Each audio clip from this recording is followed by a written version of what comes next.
Class 7th के लिए अगला चैप्टर है रक्त और हमारा शरीर। रक्त माने खून, ब्लड, ब्लड और हमारा शरीर। ठीक है, ब्लड का क्या मतलब होता है तुमको पता है? छोटी कहीं पर चोट लग जाती है तो लाल लाल रंग का कुछ बहने लगता है, एक पानी जैसा पदार्थ, उसको कहते हैं ब्लड। ठीक है, ब्लड कैसे बनता होगा, कभी दिमाग में आता होगा तुम्हारे कि खून बना कैसे होगा आखिर ये, है ना? तो खून देखो किस तरीके से बनता है। मैंने 3 अलग अलग ये बता रखे हैं तुमको कि इस जो भी हमारा खून है इसमें कितने तरह के पदार्थ होते हैं। देखो, एक तरह का ये प्लाज्मा होता है। ये प्लाज्मा माने कि ये पानी जैसा होता है। इस पानी में मतलब गाढ़ा गाढ़ा सा चिपचिपा सा पदार्थ होता है। इस पानी में एक तो ये होते हैं लाल रक्त कण, ठीक है, उसको आरबीसी कहते हैं, रेड ब्लड कार्पसल्स या रेड ब्लड सेल। ठीक है, ये कैसी दिखाई देती हैं? लाल रंग की होती हैं और बीच में से जरा दबी हुई जैसी होती हैं, जैसे बड़ा बनाते हैं ना हमारे यहाँ, उस टाइप की होती हैं। तो ये लाल रक्त कण हैं और बहुत सारे होते हैं, ये खून में बहुत ज़्यादा होते हैं। इसी वजह से खून का रंग लाल दिखाई देता है। जैसे हल्दी डाल देते हैं हम कोई खाने में, दाल में हल्दी डाल देते हैं, आलू में हल्दी डालते हैं, देखो आलू बिल्कुल पीले दिखने लगते हैं, है ना? क्यों? क्योंकि आलू में हमने हल्दी डाली है और हल्दी की वजह से उसका रंग पीला दिख रहा है। तो अगर हम मिर्ची मिर्ची डालें तो लाल दिखेगा। तो लाल रक्त कणों की वजह से खून हमारा लाल दिखाई देता है। और नहीं तो खून में कोई ऐसा कलर है नहीं, लेकिन लाल रक्त कणिकाओं की वजह से वो लाल दिखाई देता है। तो एक तो लाल रक्त कण है, दूसरा श्वेत रक्त कण है, WBC उसको बोलते हैं। ठीक है, श्वेत रक्त कण यानी कि WBC, व्हाइट ब्लड सेल्स। ठीक है, तो श्वेत रक्त कण सफेद होते होंगे, तभी उसको श्वेत रक्त कण कहते हैं और ये भी प्लाज्मा में पाए जाते हैं। तीसरा नंबर होता है, तीसरे तरह के कण होते हैं प्लेटलेट्स। प्लेटलेट्स या हिंदी में उसको कहेंगे बिंबाणु। ये बिंबाणु बहुत छोटे होते हैं और ये भी प्लाज्मा में होते हैं। तो 3 तरह के कण होते हैं खून में, लाल रक्त कण, श्वेत रक्त कण और प्लेटलेट्स। आरबीसी, WBC और प्लेटलेट्स। ठीक है, ये सब कहाँ होते हैं? घुले हुए प्लाज्मा में। प्लाज्मा जैसे पानी में हम चाय पत्ती डालते हैं, चीनी डालते हैं और काली मिर्च वगैरह डालते हैं तो चाय बनती है ना। तो हम चाय उसी को कहते हैं जिसमें सब चीज़ें पड़ी होती हैं, खाली पानी को तो नहीं कहते। तो हम खाली प्लाज्मा को भी हम खून नहीं कह सकते हैं, लाल रक्त कण को भी खून नहीं कह सकते हैं, श्वेत रक्त कण को भी खून नहीं कह सकते हैं, प्लेटलेट्स को भी नहीं कह सकते हैं। तो जब ये चारों मिल जाते हैं और प्लाज्मा में जब वो बहने लगते हैं खून की नलियों में, तब हम उसको खून कहते हैं या फिर ब्लड कहते हैं। ठीक है, अब देखो इसका, इनके सबके अलग अलग काम होते हैं। ठीक है, तो लाल रक्त कण का काम क्या होता है? देखो कि इसमें एक तरह का पदार्थ होता है जिसको हीमोग्लोबिन कहते हैं। तुमने कभी सुना होगा हीमोग्लोबिन, कि इसके शरीर में इतना ही हीमोग्लोबिन है करके, कभी कभी हम स्कूल में भी बात करते हैं। तो इसका क्या काम होता है? इसमें हीमोग्लोबिन होता है, बहुत छोटे छोटे कण होते होंगे हीमोग्लोबिन के। ये क्या करते हैं, फेफड़ों में से फेफड़ों में ऑक्सीजन जाती है और खून भी फेफड़ों में साफ होने को जाता है। ठीक है, तो फेफड़ों से ऑक्सीजन को अपने अंदर ले लेता है और शरीर के हर कोशिका को जाकर के उस ऑक्सीजन को देता है। तो इसका ये काम होता है कि फेफड़ों से ऑक्सीजन लेकर शरीर के हर भाग में पहुंचाना। ठीक है, और अगर लाल रक्त कणों की कमी हमारे शरीर में हो जाती है तो इसको हम एनीमिया कहते हैं। लाल रक्त कणों की कमी का एक रोग होता है जिसको हम एनीमिया कहते हैं। कभी कभी डॉक्टर हमारे स्कूलों में देखने को आते हैं कि आंख को नीचे को खींच करके देखते हैं कि कैसे हो रही आंख में खून दिखाई दे रहा है कि नहीं दिखाई दे रहा है ना। तो उससे उनको अंदाजा आता है कि इसके शरीर में खून की कमी हो रही है। पतला दुबला शरीर अगर हो रहा है या फिर शरीर में कीड़े हो रहे हैं तो हमारे शरीर में एनीमिया हो रहा होता है। तो इसलिए खाना हमने अच्छे से खाना चाहिए ताकि एनीमिया ना हो, और शायद पेट में कीड़े भी नहीं होने चाहिए हमारे। तो कीड़े नहीं होने के लिए भी सरकार दवाइयाँ दे रही थी अभी तक तो। अब अब तो फिलहाल कोरोना की वजह से स्कूल ही बंद हैं, तो बीच में तुमने लेकर के खा लेनी चाहिए।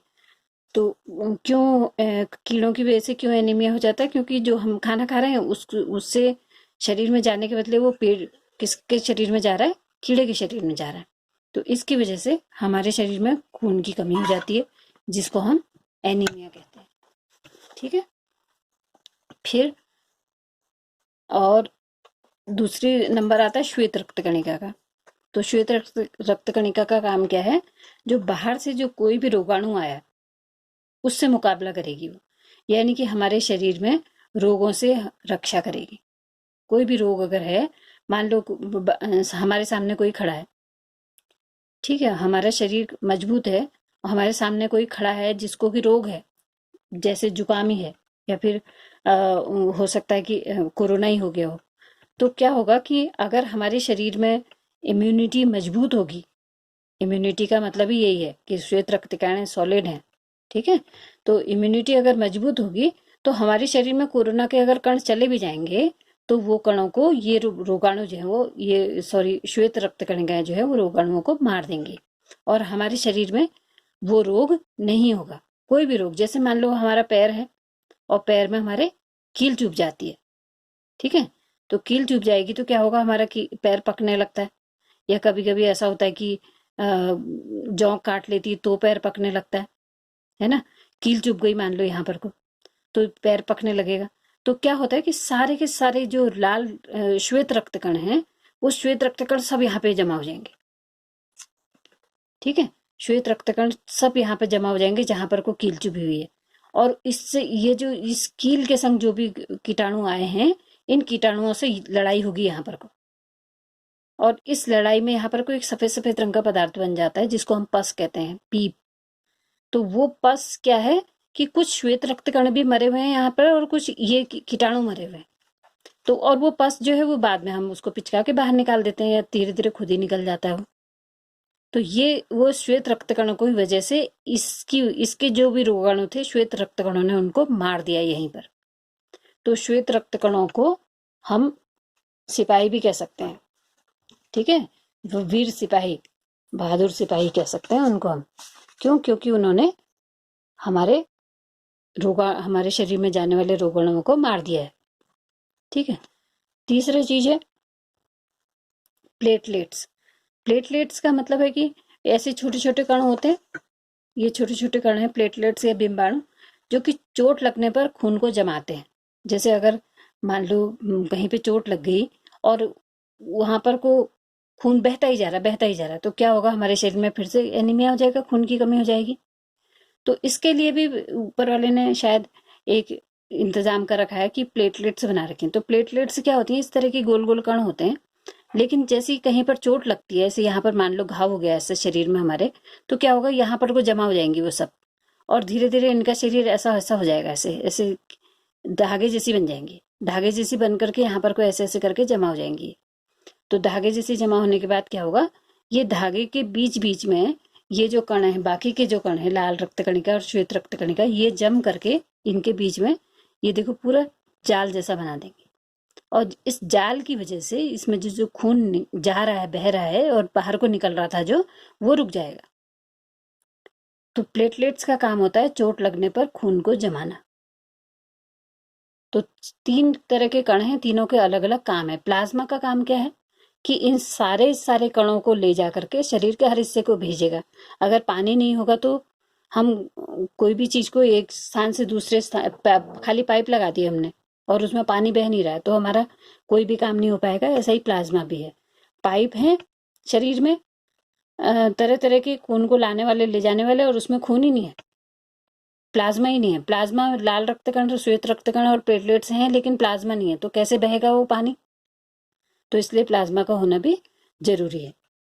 तो ये तीनों कण जो हैं वो प्लाज्मा में होते हैं, और ये सभी चारों चीजें मिलकर के खून कहलाती हैं, और सबके अलग अलग काम है कि लाल रक्त कणिका जो है वो फेफड़ों से ऑक्सीजन लेके शरीर के हर हिस्से में पहुंचाएगी, श्वेत रक्त कणिका बाहरी रोगाणु से मुकाबला करेगी, और प्लेटलेट्स जो है चोट लगने पर रक्त को जमाएंगे, ठीक है।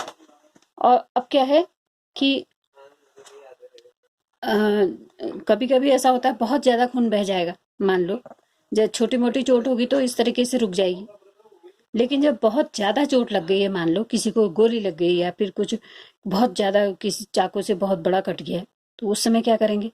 उस समय क्या करना चाहिए, डॉक्टर के पास पहुंचने से पहले क्या करेंगे कि चोट के स्थान पर कसकर एक साफ कपड़ा बांध देंगे, चोट की जगह पे कसकर एक साफ कपड़ा बांध देंगे, तो उससे क्या होगा कि रक्त का बहना कम हो जाएगा, ठीक है। या फिर हम ऐसा भी कर सकते हैं, जैसे कि मान लो मेरी ये उंगली कट गई है, ठीक है, अब ये उंगली कट गई, इसमें से बहुत खून बह रहा है यहाँ पर से, मान लो, तो क्या करूंगी मैं, यहाँ पर कोई ये पहन रखा है, जैसे मैंने यहाँ पर कोई अगर नहीं पहन रखा है तो कोई चीज, कोई दुपट्टा लगा सकती हूँ या फिर कोई तागा लगा सकती हूँ, और उसको ऐसे करके ये इसको ऐसे टाइट करूंगी मैं। तो टाइट करने से क्या होगा कि ये हाथ से यहाँ से खून जो है इधर को नहीं जाएगा, कम जाएगा, जाएगा तो सही लेकिन कम जाएगा, और उसकी वजह से यहाँ पर से खून जो है वो कम बहेगा। तो ऐसे करके भी हम किसी के भी खून से होने वाली कमी को रोक सकते हैं, खून की कमी को रोक सकते हैं। और मान लो बहुत ज्यादा खून बह गया है, तो तभी भी डॉक्टर के पास बड़ा अच्छे इलाज होते हैं कि ऐसे समय में किसी व्यक्ति का खून काम आ सकता है, कि जैसे मान लो मेरे शरीर में खून की कमी हो गई, तो उस समय हम क्या करेंगे, किसी दूसरे का खून चढ़ा लेंगे। अब दूसरे का खून कहाँ से आएगा, दूसरे का खून कैसे आएगा कि ब्लड बैंक बना रखे सरकार ने। ब्लड बैंक देखो, जैसे पैसे का बैंक होता है वैसे ब्लड का भी बैंक होता है। देखो ये क्या दिखा रखा है, ये रेड ब्लड सेल्स हैं, ये पाइप के अंदर बह रही है, हमारी खून की नली के अंदर बह रही है, ठीक है। तो ब्लड ब्लड बैंक बना रखा है, और वो ब्लड बैंक में सब प्रकार के खून होते हैं, खून भी 4 प्रकार के होते हैं, तो सब तरह का खून होता है। ए ग्रुप होता है एक, तो एक बी ग्रुप होता है, और एक ए बी ग्रुप होता है, और एक ओ ग्रुप होता है, या जीरो ग्रुप भी कहते हैं कई लोग उसको। तो 4 तरह के ग्रुप होते हैं। तो इन इन अलग अलग तरह के ग्रुप के खून जो है ब्लड बैंक में मिल जाते हैं। और अगर नहीं है तो कोई भी आदमी ब्लड दे सकता है, जैसे कि तुम अगर 18 साल के हो जाओगे जब और स्वस्थ रहोगे, तो तुम भी खून दान कर सकते हो। ब्लड डोनेशन कहते हैं इसको, है ना। और करना चाहिए हमको ब्लड डोनेशन, क्योंकि बड़ी अच्छी चीज है।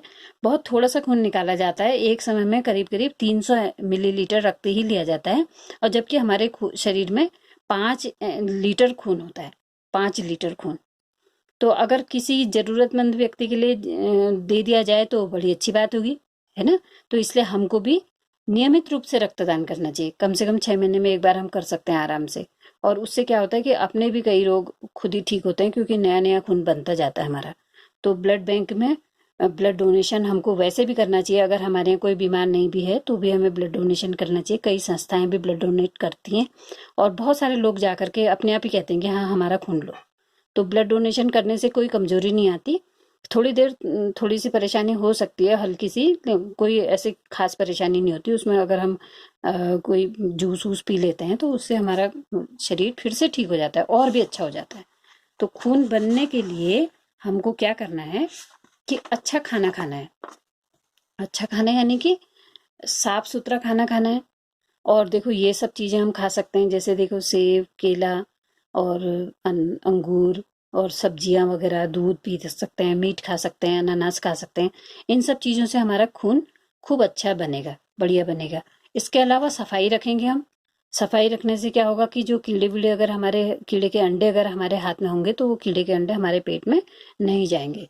इसके अलावा खुला हुआ खाना जो है बिल्कुल नहीं खाना है। देखो मक्खियां भिन भिन आ रही, और वो इसमें भी बैठेंगी, और यही मक्खियां कहीं जमीन में पॉटी होगी तो पॉटी में भी बैठेंगी, और ये पॉटी से के में से गंदगी के अंडे या कीड़े के अंडे लेकर के इसमें भी बैठ सकती हैं। तो इसलिए खुला हुआ खाना हमने बिल्कुल नहीं खाना चाहिए। तो ये हुआ हमारा आज का चैप्टर। इसका नाम है रक्त और हमारा शरीर। इसको अपनी बुक में पढ़ेंगे भी।